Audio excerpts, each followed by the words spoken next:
Hello viewers, welcome back to our education Dreamlight channel. আজকে আমি তোমাদের চেঞ্জিং সেন্টেন্স অষ্টম শ্রেণীর মডেল কোশ্চেন 35 করাবো। আজকে যে মডেল কোশ্চেন 35 করানো হচ্ছে, এটা কমেন্ট রিপ্লাইয়ের উপর তোমাদের ভিডিওটি আপলোড করা হয়েছে। কমেন্ট করেছিল তাসনিম। তাসনিম বলেছিল যে স্যার, মডেল কোশ্চেন 35টা আমাদের একটু প্র্যাকটিস করান। তার কথার উপর ভিত্তি করে আমি মডেল কোশ্চেন 35 করাচ্ছি। এভাবে তোমাদের প্র্যাকটিস করার সময় যেটা প্রবলেম হবে বা যদি কোনো কিছু না বোঝো, আমাকে কমেন্ট করার সাথে সাথে আমি ভিডিও আপলোড করে দেবো। আশা করি আমাদের এই চ্যানেলটি অর্থাৎ অনলাইন প্ল্যাটফর্মটি একটা সাপোর্ট লাইন হিসেবে কাজ করবে। তো দেখো, আমরা শুরু করি। এখানে বলছে অ্যানগার ইজ এ ভাইস। এই ভাইস কিন্তু মানে কি? ভাইস মানে হচ্ছে পাপ বা কলঙ্ক। এর বিপরীত দিলে কি দেওয়া যায় বলো তো? ভাইসের বিপরীত হচ্ছে ভার্সু, মানে গুণ। ভার্সু। আমরা এখন এটাকে নেগেটিভ করব। নেগেটিভ করতে গেলে আমরা জানি যে অক্সিলারি ভার্বের পর কী দিতে হয়? অক্সিলারি ভার্বের পর নট দিতে হয়। এবং ওই বাক্যে যদি কোনো বিপরীত শব্দ খুঁজে পাওয়া যায়, তার বিপরীত শব্দ দিতে হয়। তাহলে অলরেডি কিন্তু তোমার এটা কিন্তু দেখো, অ্যানগার ইজটা অক্সিলারি ভার্ব। তাহলে অক্সিলারি ভার্বের পর তোমার কী দিতে হবে? নট। এই যে অক্সিলারি ভার্বের পর নট, তাহলে অ্যানগার ইজ নট। এখন অর্থ ঠিক রাখার জন্য তোমার কী করতে হবে? ভাইসের বিপরীত দিতে হবে। তাহলে ভাইসের বিপরীত কি? ভার্সু। তাহলে কি হলো? অ্যানগার ইজ নট এ ভার্সু। দেখো, আমরা ট্রান্সফরমেশন সেন্টেন্স মানে হচ্ছে অর্থ ঠিক থাকবে বাট গঠন চেঞ্জ হয়ে যাবে। তাহলে আমরা খেয়াল করি, অ্যানগার ইজ এ ভাইস মানে হচ্ছে রাগ হচ্ছে একটা কলঙ্ক, একটা পাপ। রাগ থাকা কিন্তু উচিত না, তাই না? তাহলে অ্যানগার ইজ এ ভাইস, রাগ হচ্ছে একটা পাপ। এটাকে যদি তুমি এখন যদি ট্রান্সফরমেশন সেন্টেন্স অনুযায়ী করো, তাহলে কী হয়? অ্যানগার ইজ নট এ ভার্সু। তাহলে রাগ রাগ হয় না একটি গুণ, তার মানে কি? একটা পাপ, খারাপ। দেখছো, গঠন চেঞ্জ হয়ে গেছে কিন্তু অর্থ কিন্তু ঠিক আছে। পরবর্তী যাই আমরা, দেখো, ইট বিগেটস ইট বিগেটস একটু করি। আচ্ছা, ইট বিগেটস নাথিং বাট, আচ্ছা, দ্য ওর্স্ট। ব্যাডের সুপারলেটিভ কি? ওস্ট। তাহলে ব্যাড থেকে ওস্ট আসছে। তাহলে একটা বিষয়, তাই না? একটা খারাপ বিষয়। তো এখানে তো কোনো ব্যক্তি বোঝায় নাই। আমরা কিন্তু যখন অ্যাফার্মেটিভ থেকে নেগেটিভ করছি, তোমার ওয়ানলি থাকলে, ব্যক্তি থাকলে নান বাট, বস্তু থাকলে নাথিং বাট দিছি। তো বুঝতেই হবে যে দেখো, নাথিং বাট আসছে কিসের থেকে আসছে? এটা বস্তু ছিল, কোনো বিষয় ছিল। কোনো বস্তু বা বিষয় থাকলে কি হয়? অনলি বা অ্যালোনের পরিবর্তে কি হয়? তোমার নাথিং বাট হয়। যেহেতু নাথিং বাট ছিল, আমরা কি বললাম? যে নাথিং বাট। তাহলে কিসের থেকে নাথিং বাট হচ্ছে? অনলি থেকে। তাহলে আমি যদি এখন অ্যাফার্মেটিভ করি, তাহলে নাথিং বাটের পরিবর্তে কী হবে? নাথিং বাটের পরিবর্তে আমার হবে অনলি। বুঝছো? অনলি হবে।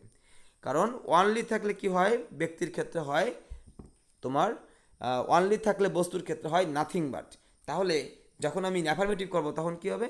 তখন হবে অনলি। তাহলে অ্যান্সার দ্বারা it begets only the worst. পরবর্তী অ্যান্সারে যদি আমরা যাই,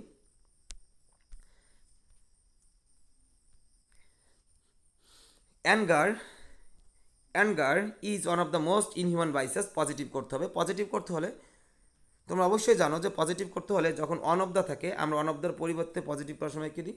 ভেরি ফিউ। আর দি থাকলে কী দিই? No other. যেহেতু অন অফ দ্য আছে, তার আমরা ভেরি ফিউ দেবো। Very few. ভেরি ফিউ দেওয়ার পর এরপরে কি? ভেরি ফিউ এর পর এটা একটা পরিমাণ বোঝাচ্ছে, কোয়ান্টিফায়ার বোঝাচ্ছে, একটা নাউনের প্রয়োজন হয়। এই নাউনের প্রয়োজন হয় দেখেই ডিগ্রির পরের অংশে, নাউন থেকে আমরা ডিগ্রির পরের অংশ আনি। এই জন্য বলে যে নো আদার ভেরি ফিউ এর পর ডিগ্রি পরের অংশ আনতে হবে পজিটিভ করার সময়। দেখো, মোস্ট হিউম্যান, এখানে মোস্ট হিউম্যানটা কিন্তু ডিগ্রি। ইনহিউম্যান ছিল পজিটিভ ডিগ্রি। ইনহিউম্যানের কম্পারেটিভ হচ্ছে মোর ইনহিউম্যান, পজিটিভ হচ্ছে মোস্ট ইনহিউম্যান। কারণ এখানে কিন্তু এক সিলেবালের অধিক, ইনহিউম্যান একের অধিক সিলেবাল, যার কারণে মোস্ট বসেছে। তাহলে এটা হচ্ছে ডিগ্রি। তাহলে ডিগ্রি পরের অংশে কী আছে? ভাইসেস। তাহলে আমরা ভাইসেসটা দিব। আমরা এখন ভাইসেসটা দিব ডিগ্রির পরের অংশ,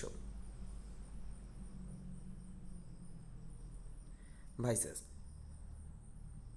নাউন পেয়ে গেছি। ভেরিফিউ এর পর নাউনটা দেখো প্লুরাল। তাহলে ভেরিফিউ আর নাউনটা যেহেতু প্লুরাল, তাহলে আমরা ভার্বটাও কিন্তু প্লুরাল হবে। এখন কিন্তু আমাদের ভার্ব দিতে হবে। এখানে আছে কি? ইজ। তাহলে এখন তার ইজ হবে না, কি হবে? আর হবে।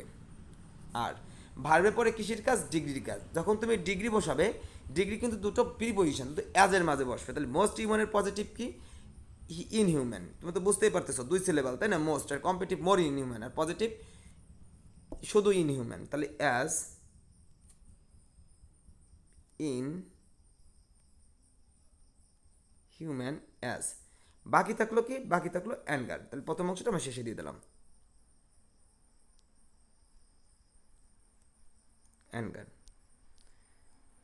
তাহলে ধরো অ্যান্সারটা কী দাঁড়ালো, আমরা এই ওয়ান অফ দ্যার জন্য কী দিলাম ভেরি ফিউ, এরপর ডিগ্রি পরের অংশ, ডিগ্রি পরের অংশ কী আছে ভাইসেস, নাউন যেহেতু সাবজেক্ট পেয়ে গেছি, এখন ভার্ব, ভার্ব যখন দেবো এখন আছে কি ইজ, কিন্তু এটা তো প্লুরাল হয়ে গেছে, তাহলে কী হবে আর, ভার্বের পর ডিগ্রির কাজ, এই ডিগ্রিটা কী হবে দুটো প্রিপোজিশন অ্যাজ প্রিপোজিশনের মাঝে বসবে, এই মোস্ট ইনহিউম্যানের পজিটিভ হচ্ছে ইনহিউম্যান, তাহলে যে অ্যাজ প্রথম অংশে যেন শেষে দিয়ে দিলাম।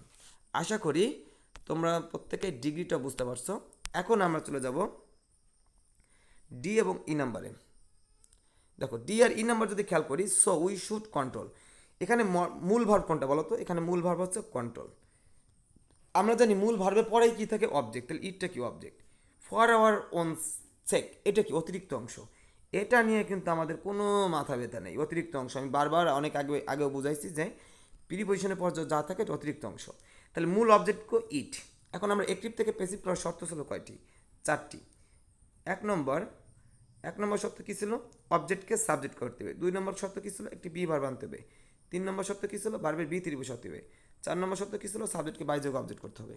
তাহলে দেখো আর এই সোটা কি, দেখো একটা খেয়াল করো একটা জিনিস, এখানে একটা জিনিস খেয়াল করতে হবে, সেটা হচ্ছে উইটা কি সাবজেক্ট, এটা কি ভার্ব, এটা কি অবজেক্ট, এরপরে যা থাকছে সেটা কি অতিরিক্ত অংশ, তাহলে সোটাও কি অতিরিক্ত অংশ, সোটাও কিন্তু সাবজেক্ট ভার্ব অবজেক্টের ঊর্ধ্বে, তাহলে সোটা একটা অ্যাডভার্ব। তাহলে দেখো শুরুতে যে অতিরিক্ত অংশ যেটা যেখানে ছিল আমি সেটা সেখানে বসাই দিলাম, তাহলে সো বসাই দিলাম।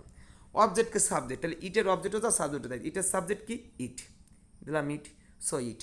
এখন বাক্যে কি অক্সিলারি ভার্ব আছে কি আছে শুড, তাহলে বাক্যে যদি অক্সিলারি ভার্ব থাকে সেই অক্সিলারি ভার্ব কী করতে হয় সাবজেক্ট অনুযায়ী বসাতে হয়, তাহলে ইটের পর শুডই দিলাম, শুড, তাই না। এরপরে দেখো, এরপরে যদি দেখি সো ইট শুড, এখন বি ভার্বের ভিতরে যাবো না বাইরে থাকবো, যেহেতু অক্সিলারি ভার্ব আছে বি ভার্বের বাইরে যাবো, তাই বাইরের বিটা দিলাম। এখন তুমি খেয়াল করো এখানে কি আছে শুড, মডেল অক্সিলারি ভার্বের পর এখানে ভার্বের বেস ফর্ম দেওয়া আছে, এই জন্য শুডের পরও যখন তুমি শুডের পর যেহেতু এখানে বেস ফর্ম বসানো, তাহলে শুডের পর তুমি যে ভার্ব দেবে তাকে বেস ফর্ম বসাইতে হবে। এই কারণে বি আর বিন হচ্ছে না, বি থেকে গেছে, বেস ফর্মের হয়ে গেছে। তোমার কিন্তু 2 নম্বর শর্ত হয়ে গেল, 1 নম্বর শর্ত হয়ে গেল, এখন 3 নম্বর শর্ত, বিভাবের কাজের পর 3 নম্বর শর্ত বাড়বে বি থ্রি। কন্ট্রোলের বি থ্রি কি, কন্ট্রোলের বি থ্রি হচ্ছে কন্ট্রোলড,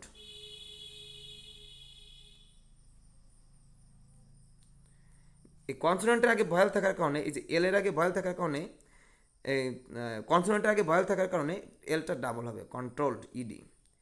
এখন দেখো তুমি কিন্তু বাই যোগে অতিরিক্ত অংশ, এখন বাই দিয়ে দিতে পারো, পরে অতিরিক্ত অংশ বসাতে পারো, আবার এখন অতিরিক্ত অংশ বসাতে পারো, মানে পরেও তুমি দিতে পারো, তুমি যেভাবে করো, এটা অতিরিক্ত অংশ নিয়ে কোনো মাথা ব্যথা নাই এখানে। তাহলে শুড আমি দিলাম বাই, আগে দিলাম বাই, দিতে পারো সমস্যা নাই। তাহলে বাই কি, উইর অবজেক্ট কি আজ, বাকি থাকলো কি অতিরিক্ত অংশ কি বাকি ছিল, ফর আওয়ার ওন সেক, তাহলে দিলাম for our own sake, for our, ওই যা আছে বসাই দেবা। আশা করি বুঝতে পারছো। তাহলে অ্যান্সারটা কী দাঁড়ালো, সো অবজেক্টকে সাবজেক্ট করলাম ইট, শুড যেহেতু অক্সিলারি ভার্ব ছিল বসাই দিছি, বি ভার্বের ভিতরে যাওয়া যাবে না যেহেতু অক্সিলারি ভার্ব আছে, তাহলে বাইরে বি বসাইছি, যেহেতু শুডের পর বেস ফর্ম তাই বি থেকে গেছে, 2 নম্বর শর্ত শেষ। 3 নম্বর শর্ত বাড়বে বি থ্রি, কন্ট্রোলের B three control, double L হবে, খেয়াল রাখতে হবে। বাই যোগ অবজেক্টকে সাবজেক্ট করছি, উইর অবজেক্ট বাই আস, এবং অতিরিক্ত অংশ আমরা বসাই দেবো। আশা করি আমরা বুঝতে পারছি।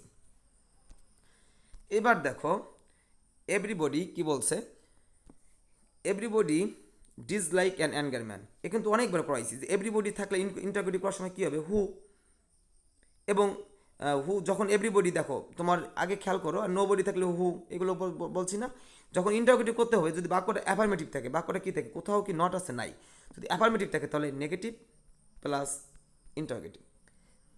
তাহলে তুমি যখন এভরিবডি পরিবর্তে কী দিচ্ছ, তুমি যখনই এভরিবডি পরিবর্তে কী দিয়েছো হু, অটোমেটিক বাক্যটা কী হয়ে গেছে ইন্টারগেটিভ হয়ে গেছে। তুমি কিন্তু এখনও কিন্তু তুমি নেগেটিভ কিন্তু করো নাই, তো নেগেটিভ করতে গেলে এখন নট দিতে হবে। এখন নট দিতে হলে বাক্যে তখন অক্সিলারি ভার্ব নাই, তাহলে অক্সিলারি ভার্ব কী করতে হবে, ধার করতে হবে। ধার করে অক্সিলারি ভার্ব কি, ধার করে অক্সিলারি ভার্ব তোমরা কিন্তু জানো, ধার করে অক্সিলারি হচ্ছে ডু, ডাজ এবং ডিড। তাহলে খেয়াল করো এখানে ভার্বের সাথে কি, ভার্বের শেষে কি আছে, এখানে ভার্বের শেষে এস আছে, তাহলে তুমি কি দিবে, তাহলে তুমি কিন্তু আমি অবশ্যই ডাস, তাহলে হু ডাস নেগেটিভ করার জন্য অক্সিলারি ভার্ব দিলাম, তাই না, এখন অক্সিলারি ভার্বের পর নট দিতে হবে, এইবার দিলাম নট, তাহলে দেখো নেগেটিভ হয়ে গেছে হু ডাজ নট। এখন খেয়াল করো ডু ডাজ ডি দেওয়ার পর ভার্বে কিন্তু বেস ফর্ম হয়, তাই ডিসলাইকস কী হবে, dislike, dislike, dislike an angry sorry